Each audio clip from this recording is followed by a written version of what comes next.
दो पौड़ी केते कहे वख्यान कह के जावना, भेद कहे वख्यान अंत न पावना।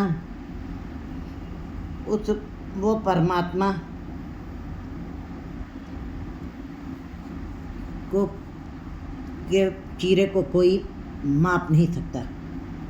केते कहे वख्यान कह के जावना, उसका पल्ला कोई नाप नहीं सकता। वो अथाह है, वो अनंत है, वो अकाल पुरख है, वो समय में नहीं, समय उसने बनाया है। जितना भी उसकी बड़ाई करते चले जाते हैं हम जीव, बड़ा बड़ा आखे सब कोई सब लोग कहते हैं वो बहुत बड़ा है, बहुत बड़ा, बहुत बड़ा है। केवल बड़ा डीठा है, लेकिन किसी ने देखा नहीं कि वो कितना बड़ा है। बस उसकी था यही है, उसकी सीमा यही है कि जो बड़ा बड़ा कहते हैं वो बड़े में समा जाते हैं। अतुल क्यों तोला जाए, उसको कोई तौल नहीं सकता है, उसके चीरे को कोई माप नहीं सकता, उसका कोई कथन नहीं कथन। जितना आज तक कथन हो चुका है उस ईश्वर के, चर्चा हो चुकी है, उसकी व्याख्या हो चुकी है, उसके गुणों के गान के ऊपर बातचीत हो चुकी है, उतना ही फिर कह दिया जाए कि कह के उठ जाए, और भी उतने ही लोग फिर उतनी ही चर्चा कर दें, फिर भी उसका कोई अंत नहीं पा सकेगा। क्यों?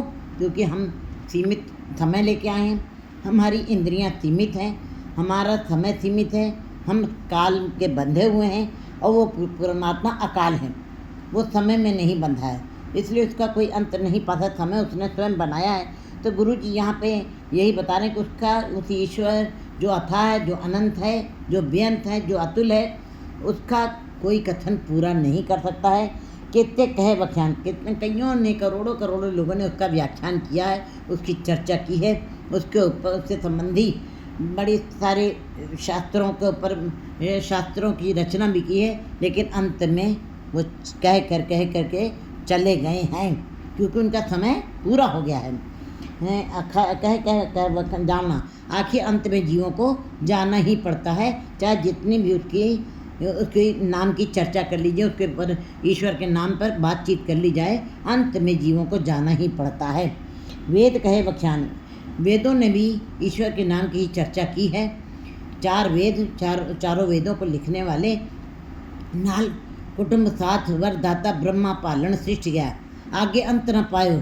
कहते ब्रह्मा भी उस ईश्वर के ऊपर खोज कर रहा था कि मैं अंत जरूर पा लूँगा, लेकिन आगे काल का समय पूरा हो चुका है, और अंत में वहीं पे विश्राम करके उसने कह दिया नहीं, मैंने तिल मात्र भी उसके ऊपर चर्चा नहीं की है। वो परिवार के साथ चला गया कि जब तक मेरा समय रहेगा मैं उसके ऊपर उस बेअंत को का अंत पा लूँगा, लेकिन नहीं। गुरु जी कहते हैं वेदों कहे व्याख्यान, वेदों के कहने वाले व्याख्यान करते हुए भी चले गए, चर्चा करते हुए उसके ऊपर बातचीत करते हुए भी वे भी उसका अंत नहीं पा सके, उस बेअंत का अंत नहीं पा सके। अंत न पावना, पढ़िए ना ही भेद बुझिए पावना। जो कहते हैं मैंने भेद को जान लिया है, तो कहते हैं लिखे ओए गवारा गवार, वे गवारों के गवार होते हैं जो कहते हैं अपने मुख से कि मैंने उस परमात्मा का अंत पा लिया है। नहीं, कोई नहीं पा सकता है, वो मूर्ख हैं, वो अज्ञानी हैं जो ऐसा कहते हैं। पढ़िए ना ही भेद, कहते हैं पढ़ने से परमात्मा का भेद कोई नहीं जान सकता है। केवल पढ़ने मात्र से कोई कह दे कि मैं ज्ञानवान होगा, मुझको वेद शास्त्र स्मृतियाँ 18 पुराण सब याद हैं, मुझे कुरान शरीफ याद है, मुझे गुरु ग्रंथ साहब याद है, मैं उसके ऊपर व्याख्या कर सकता हूँ, मैं धर्म की चर्चा पूरी ज़िंदगी कर सकता हूँ। लेकिन गुरु जी कहते हैं पढ़ने मात्र से पढ़िया मूर्ख हाकिए जित लब लोभ अहंकार। अगर जो पढ़ने मात्र से ही, अगर जो पढ़ना है, ज्ञान है वो, लेकिन पढ़ने मात्र से, ज्ञान मात्र से उसको कोई नहीं प्राप्त कर सकता है। कि पढ़ पर गड्डी लदिए, पढ़ पर ये पार, पढ़िए जिते बरस भर, पढ़िए जिते मात, नानक लिखे एक गल और हमें झगड़ा चाक। बाकी जितना भी हम ये पढ़ करके बातें करते हैं, ये अहंकार के भाव को ही बढ़ावा देती हैं और कुछ नहीं है। कहते हैं भेद उसका कौन जानेगा, भेद बुझिए पाना।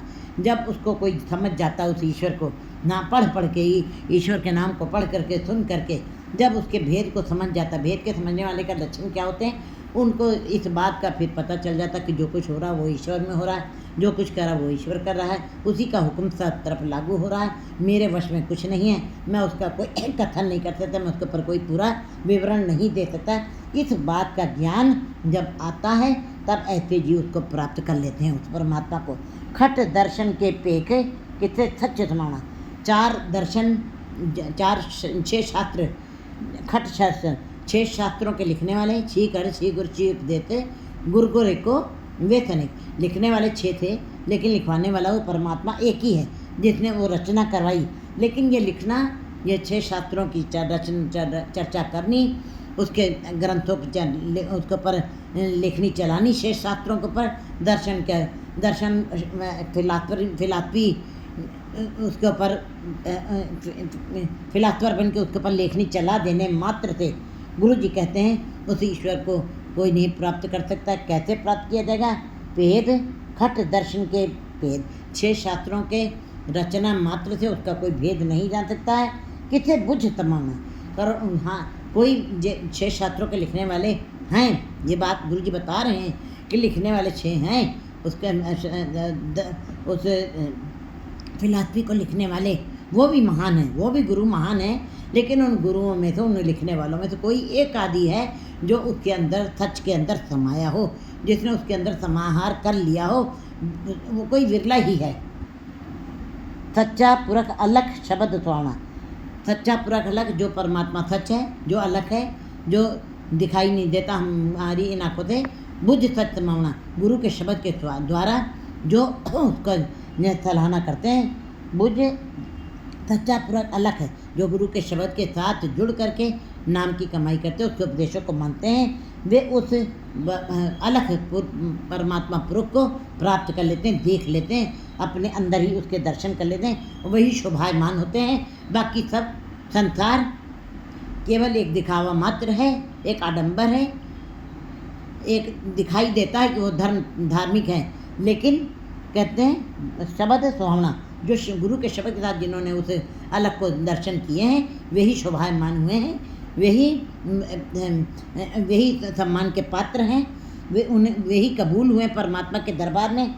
मन ने नाव विसंग दरगे पावना, जिन्होंने उस परमात्मा को मान लिया है, अंतस्करण के अंदर समा लिया है।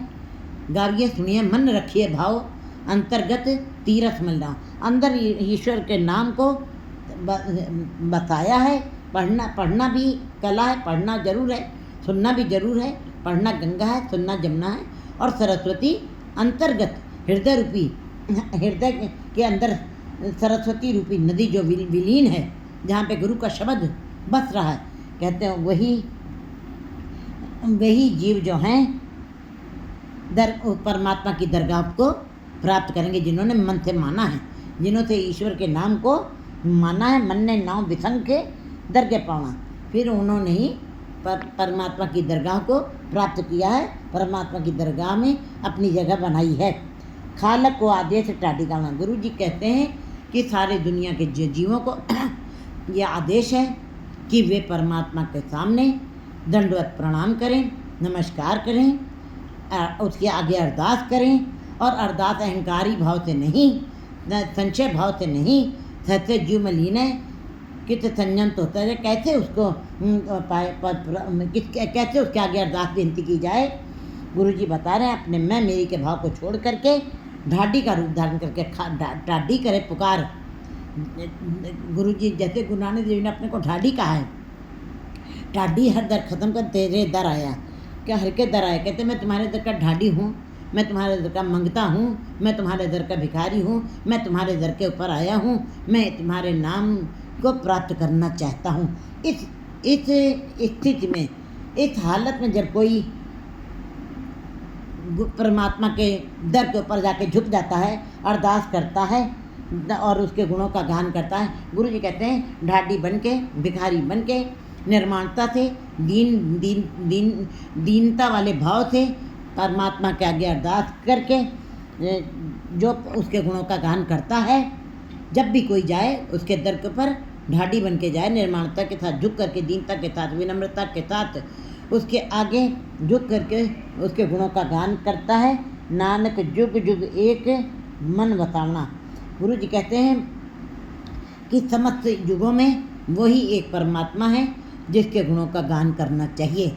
वही एक पुरुष, एक पिता, एकक के हम बारिक, तू मेरा गुरहाई। गुरु जी कहते हैं कि वो परमात्मा ही सबका मालिक है और युगों युगों से वही एक परमात्मा सबको आदेश दे रहा है। समस्त युगों का एक ही है, उसको ही मन में बसाना चाहिए। 2